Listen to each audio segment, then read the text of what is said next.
All right. Hello, everybody. Thanks for joining us on this really snowy day, and welcome to our quarterly EV 101 webinar, where we'll tell you all the things you need to know about electric vehicles. Let's see here. So my name is Devin DeLibero, and I am the Energy Program Coordinator here with Green Energy Consumers Alliance. Green Energy Consumers Alliance is a local renewable energy nonprofit located in both Boston and Providence.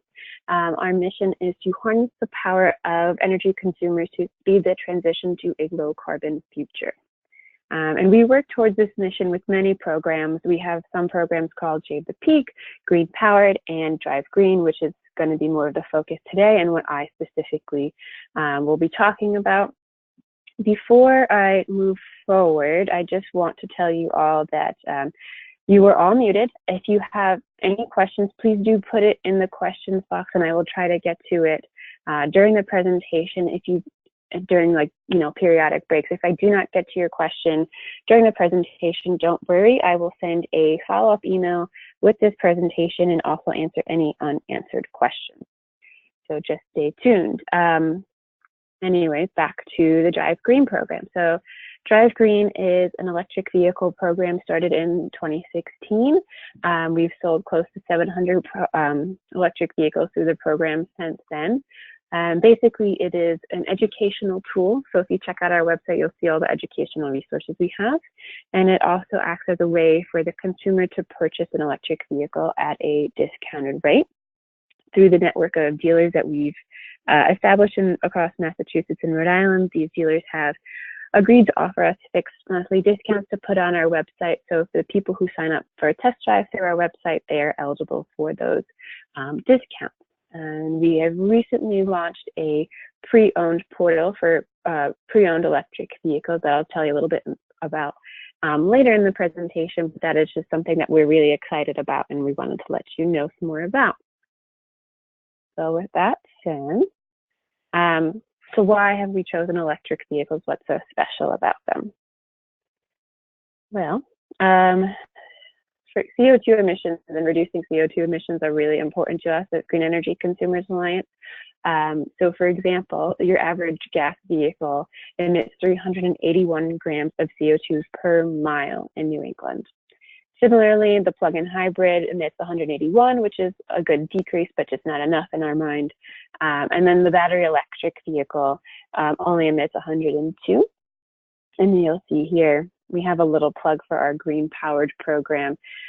Basically, if you are a member of this program and you are at our 100% option where you match 100% of your electricity usage with renewable energy, you essentially are running on no emissions. And then just to give you some more facts about CO2, so a typical passenger vehicle emits 4.6 metric tons of carbon dioxide per year, and this is according to the EPA. CO2 emissions from 1 gallon of gasoline are 8,887 grams of CO2 per gallon, so that's quite a bit. And so obviously with a battery electric vehicle, you'll have no tailpipe emissions, and this won't be a factor at all.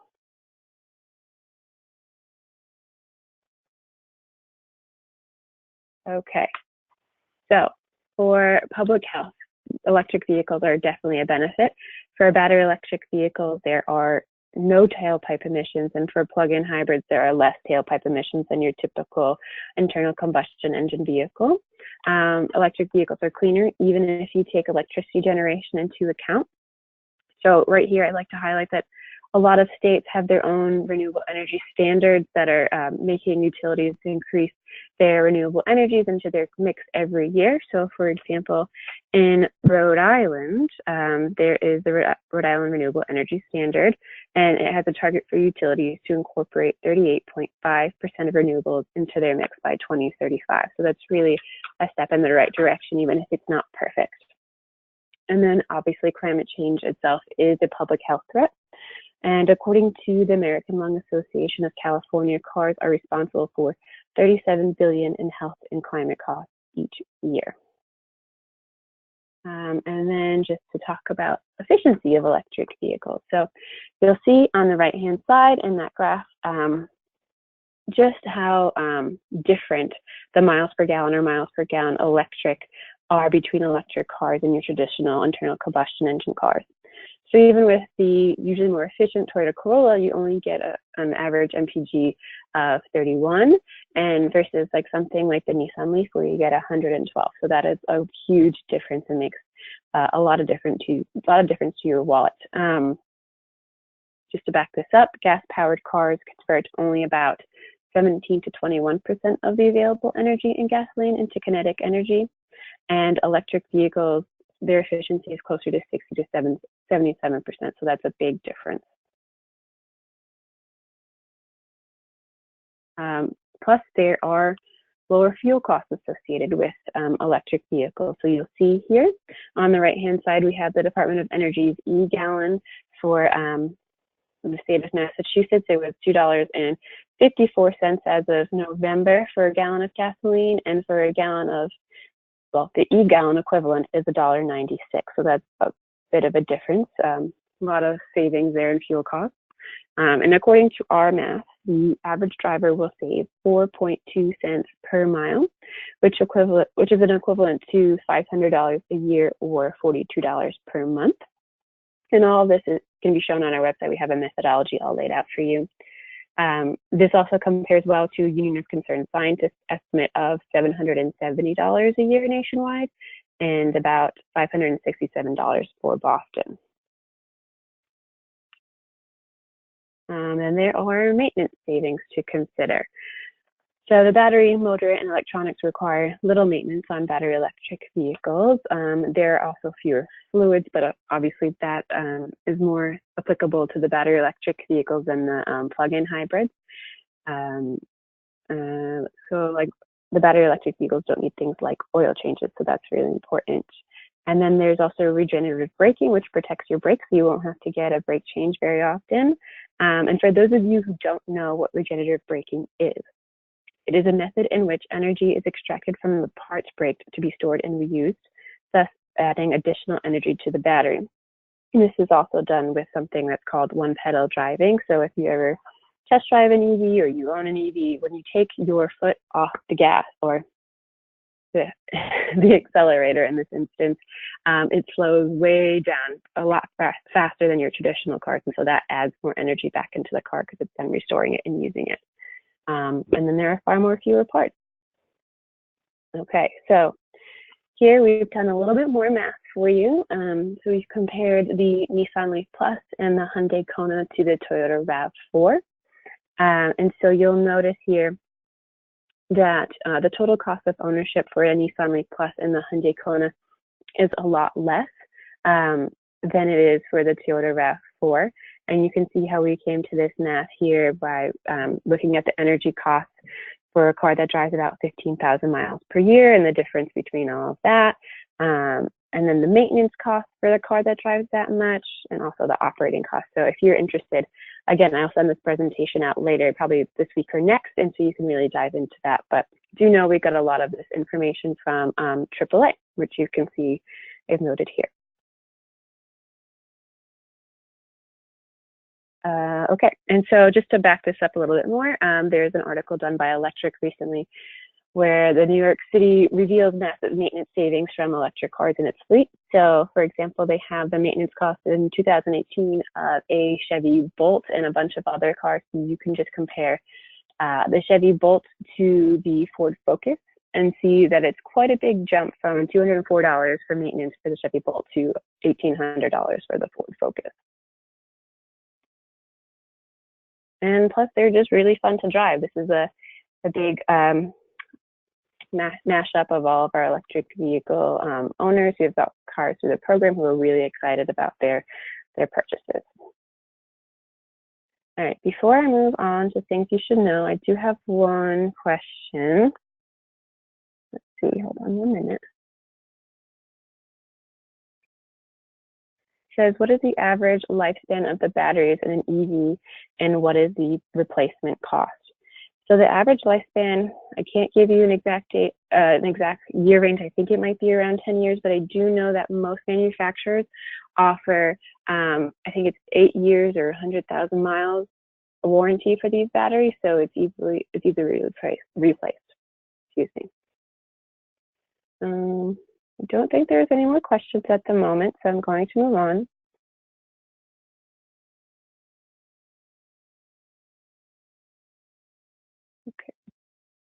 Okay.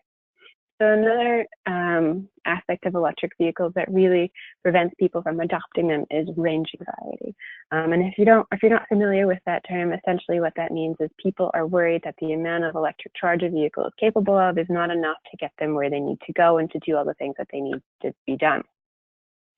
And we're here to tell you that that is not the case. And there are a few different things that you should know about in that instance. So if you're really, really worried about range anxiety, I will sometimes recommend that you buy a plug-in hybrid. So like the Chevy Volt with the V as in Victor, or the Prius Prime. So both of these vehicles have an electric vehicle range that is much smaller than your traditional battery electric vehicle, but have that gas backup so you can do trips that you normally would not do. Or just be more secure in the trips that you do make. And then there's cars like the Hyundai Kona and the Chevy Bolt that have they're battery electric vehicles, but that have a range of upwards of 200 miles. So that is more than enough to do everything that you need to do on like a weekly basis.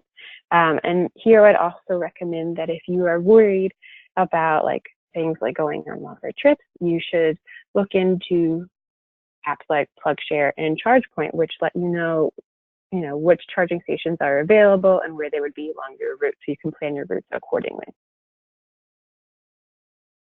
And then charging isn't as hard as you might think. So there are 3 basic levels of charging: level 1, level 2, and DC fast charging, which can also be called level 3. The level 1 is 110 volts, which will get you 2 to 6 miles of range per hour. And that is your standard outlet that you'll see in your home or anywhere else, so you can plug your car right into your house. And then there's a level 2, which offers 240 volts and 10 to 25 miles of range per hour, depending on your car. You'll usually see level 2 chargers around town if you're looking to either pay for charging or just free public charging. Those will be a majority of the ones you see. And you can also get these installed in your home, which I will talk about in just a sec. But you will have to have an electrician to help you do that. And finally, there's DC fast charging, which charges your car rather quickly. So as an example of just how quickly it can charge your car, for Chevy Bolt, it can charge up to 90 miles in 30 minutes, which is quick, very quick.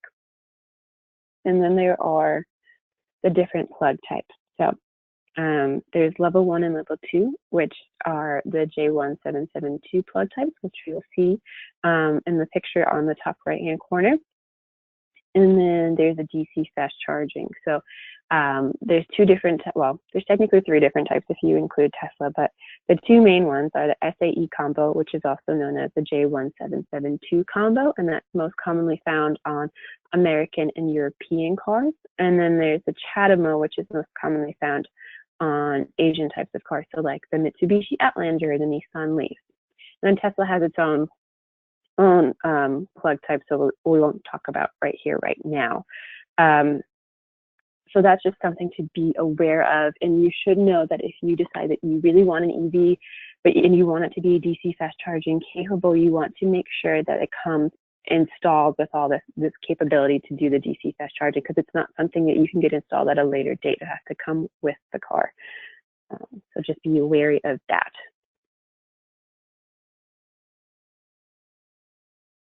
Okay, and so we also have recently a charging guide that was done by one of my coworkers. So this tells you all you need to know about installing electric vehicle charging stations at home. So for those level 2 charging stations, charging that you want installed at your house, this will answer all your questions hopefully for you. And there's a link to where you can find that below on our website. So if you're interested, please do take a look.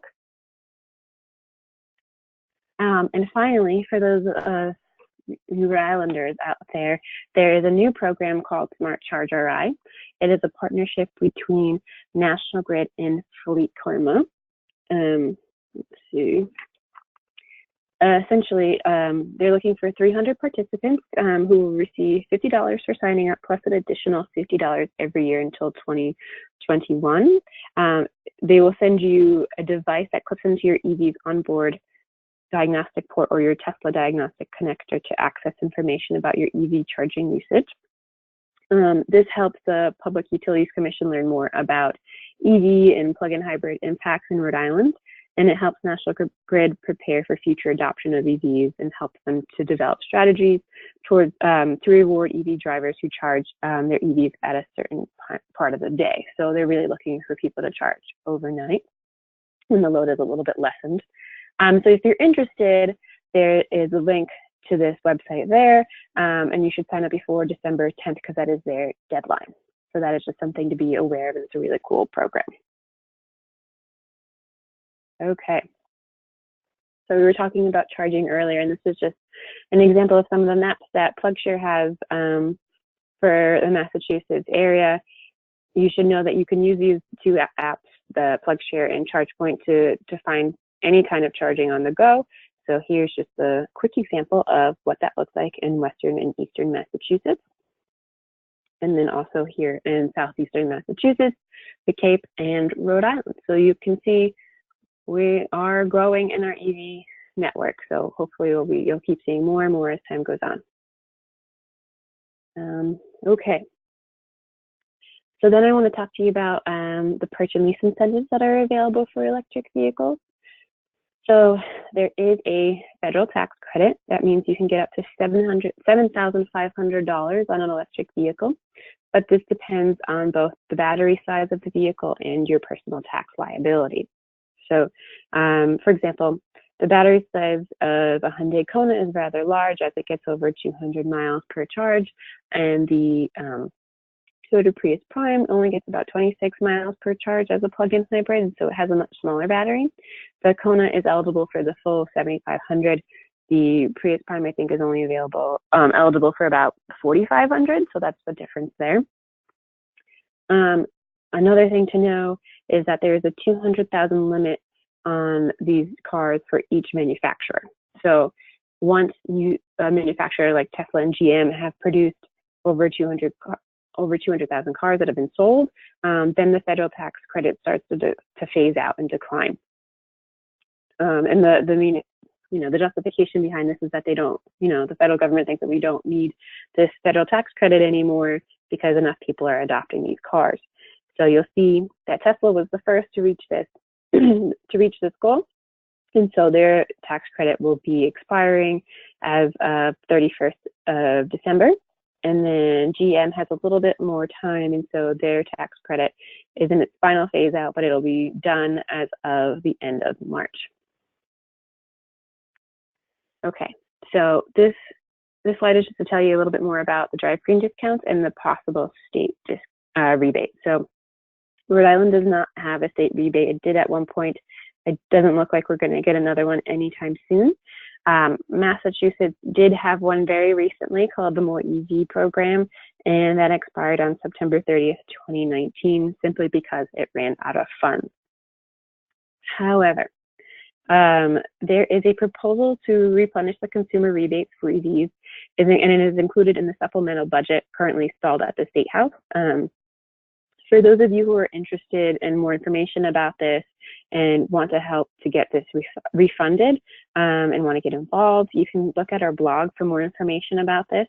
There is a recent one done by my colleague Eugenia Gibbons titled "Funding for EVs Stalled at the Massachusetts State House. Call your legislators." So that'll tell you like a call to action and what you can do and what to look out for if you're interested in buying an EV or just want to advocate for this program. So finally, then there's the Drive Green discount, which will vary by car, by dealer, and by month. So as I said earlier, each dealer agrees to join our program and offer fixed monthly discounts that are offered to people who sign up to test drive for our program. And this can be combined with a state rebate if there is one and the federal tax incentive. And then you'll see that at our website. And let me just take a break here. I see some questions. 1 second, please.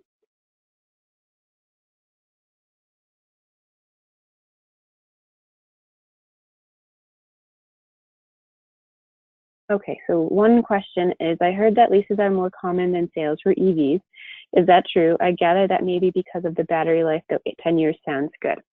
Um, so I don't think it's because of the battery life that leases could be more common, though I don't know if purchases or leases are more common. I do know that a lot of people who do lease say that they do it because the technology is getting better and better every year, and range is extending even more every year with all the different models that are coming out. So I personally tell people tell people that they might want to lease if they're worried about certain things, or if they want to get better and better technology for the car. So I think that's probably the reasoning behind that.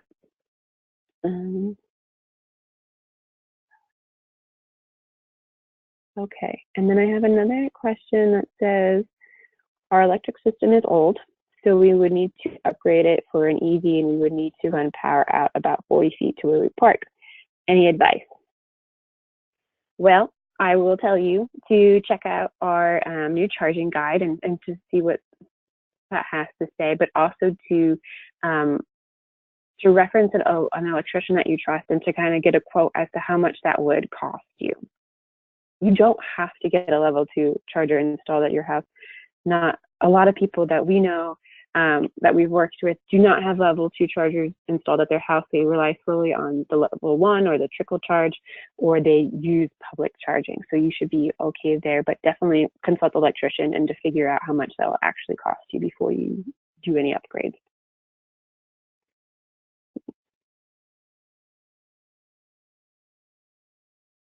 All right, hold on, a couple more questions.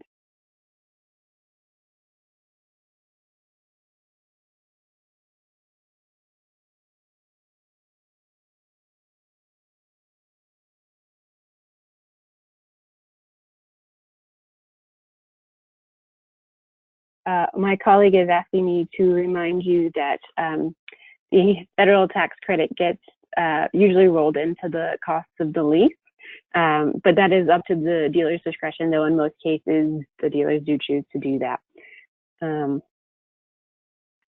I have a question about the limits of supply of materials. I will answer that more thoroughly in a follow-up email, so I'll let you know with all of that information at a later date. And let's keep going. Okay, so how to get an EV. So first I want to tell you about our pre-owned program. We're really excited about it. We just unveiled this program in October of 2019, and so it's like a nice soft launch for us.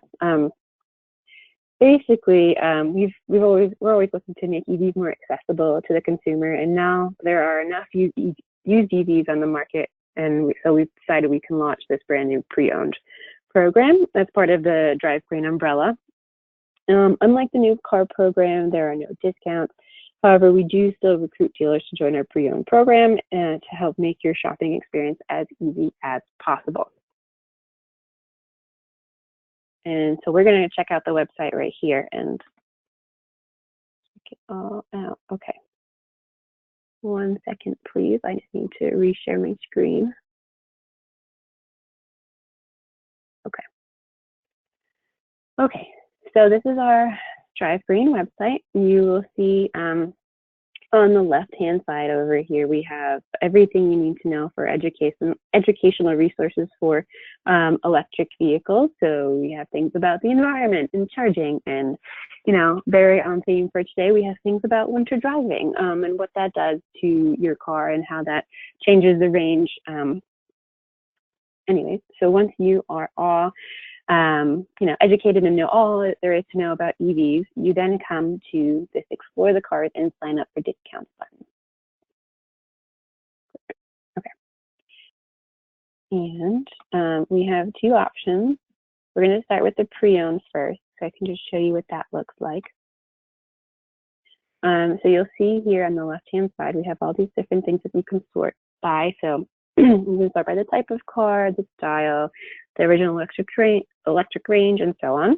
And then we have these little cards that have all the different cars that we have right now in the program that are available. So Milford Nissan, for example, has a couple 2015 Leafs available where you can see the mileage. You can see what their electric range is, and if it's a battery electric vehicle or not. so on and so forth. And so you can kind of peruse here. But basically, once you're ready and you've decided, let's say this BMW i3 is the car for you, you would select this car right here. And then you'll go down, click this button here, and then you'll put all the information in here. So what this does is this sends all of your information to the dealer, and then the dealer will then see all this, and you will get all the dealer's information. So you can both reach out to each other, but the dealer is required as part of the program to reach out to you within 48 hours to arrange a test drive. So basically, this is pretty easy for this process. You just sign up. It's an exchange of information, and then you can go to the dealership and test drive a car. The new version, the new car version, is very similar. I'll just select new here.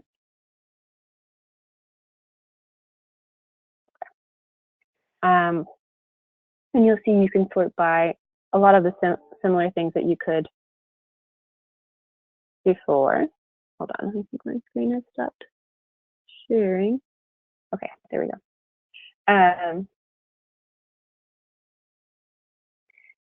So you can sort by battery electric vehicles, plug-in hybrids, electric range, the MSRP, so on and so forth.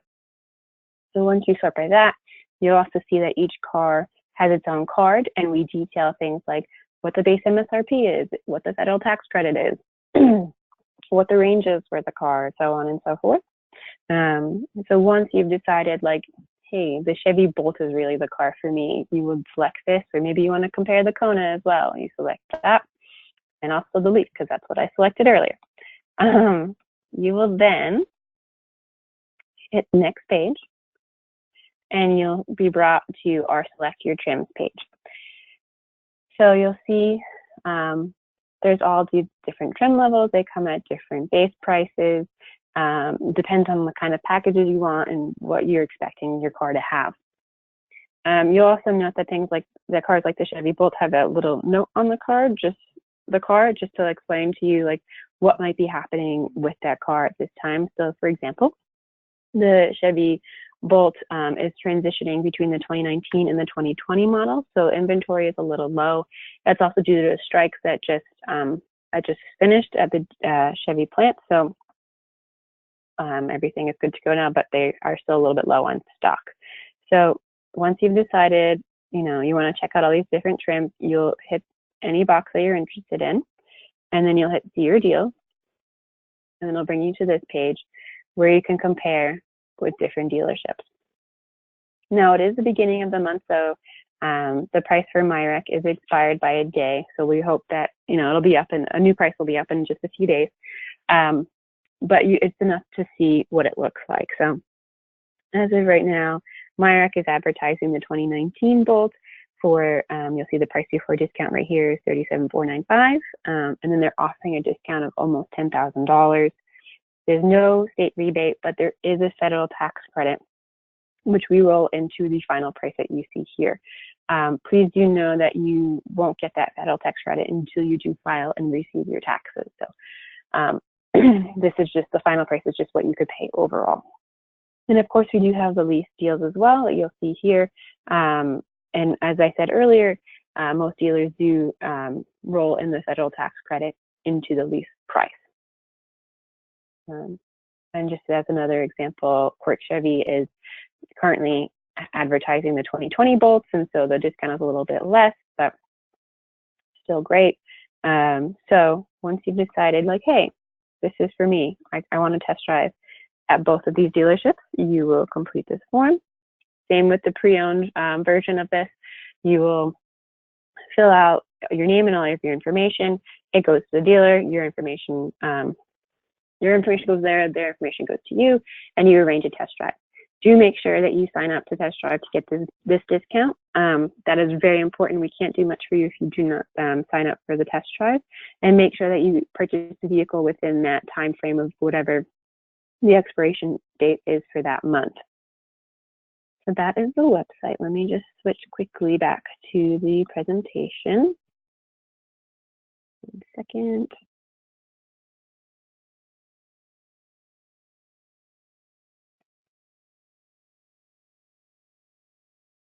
Okay, so we're almost done. Basically, if you don't have an EV yet, please sign up to test drive today. We just went over how to do that. If you are interested in becoming an EV ambassador, we do have a link there. So basically, EV ambassador is anybody who has an EV and really wants to talk about them and educate the public about them. We have tons of events all year long that we would invite you to, totally optional. And then finally, if you want to learn a little bit more about charging, excuse me, we have another webinar coming up next week on December 10th. It's called Charged Up, Everything You Need to Know About Charging. We would love to have you join. And then that is pretty much the end of my presentation. My information's right there. I'm just going to answer a few more questions. Let's see if we have any more.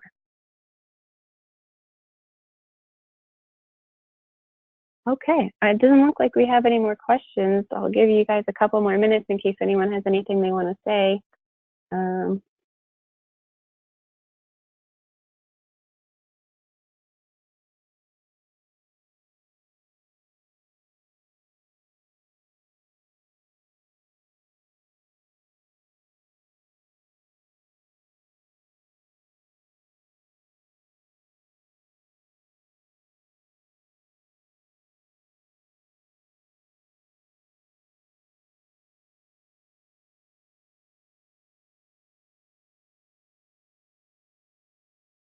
Okay, I have a question about that says, can you share more about your organization? So like I said at the beginning of the presentation, we are based in Boston and Providence. We are a renewable energy nonprofit that does work through different programs and also policy and advocacy work. Basically, our mission is to, pave way for the transition to a low carbon future. And so we do that with our Drive Green program. We do that with our Green Powered program, which offsets your electricity consumption with local green renewables. We do that with our Shave the Peak program, which tells you when the electricity load is pretty steep that day to maybe modify your habits a little bit. And then we also do that with our new heat pump program, and all of our work really is about that. But if you want to know more about the program in general, I would advise you to, the organization, I'd advise you to check out our website and really poke around. And if you have any other questions, you can feel free to email me about that. All right, one more question is, how about charging stations and where are they located and how to find out and how fast do cars charge and what are various factors? Okay.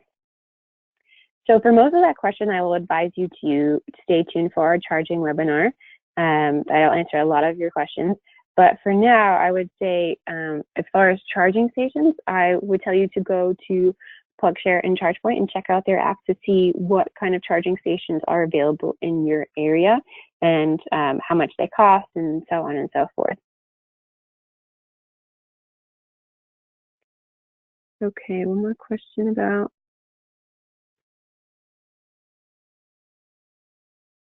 So we have a question of, I have a 2007 Volvo station wagon. Is there any EV on the market that would come close to the design functionality of my Volvo? Well, that one, I would say we could talk more about that offline. If you want to shoot me an email, we can definitely talk about that. There are a lot of different cars on the market, but I'd have to ask you more questions about what exactly it is you're looking for.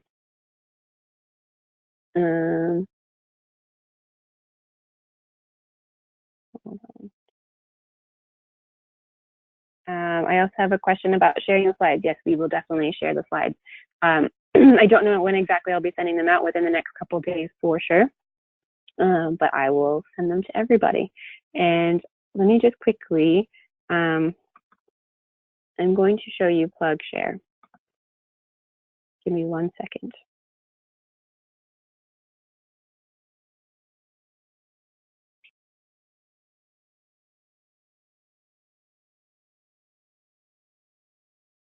I'm just going to share my screen. Okay, so this is PlugShare for all of you who are interested in and worried about charging. So it shows you what charging stations are available, if they're level 2, level 3, if they cost anything, really anything. We'll just pull this up. And you'll see here, there's a lot of information about the charging stations. And like I said before, it is crowdsourced, so people do leave reviews and they check in. You can check all that there.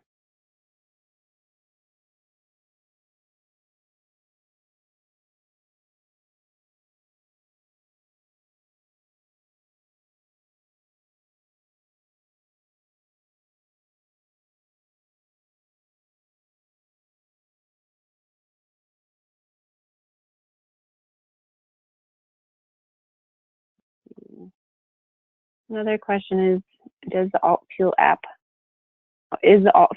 also a good source for EV charging stations? Well, I do not have experience with the Altfuel app, so I couldn't tell you for sure, but I can get back to you about that.